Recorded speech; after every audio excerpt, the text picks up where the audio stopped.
জুলাই জাতীয় সনদকে সংবিধানের ওপরে প্রাধান্য দেওয়ার পক্ষপাতী নয় বিএনপি।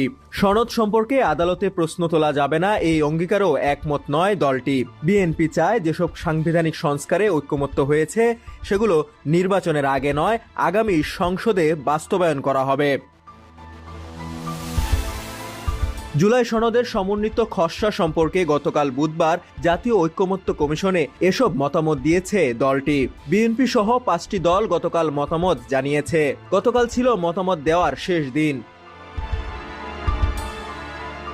তবে জামায়াত ইসলামী, এনসিপি, ইসলামী আন্দোলন সহ 26টি দল মতামত না দেওয়ায় আগামীকাল শুক্রবার বেলা 3টা পর্যন্ত সময় বাড়িয়েছে কমিশন। কমিশনের সহসভাপতি অধ্যাপক আলী রিয়াজ সমকালকে বলেন, কয়েকটি দল সময় বাড়ানোর অনুরোধ করেছে।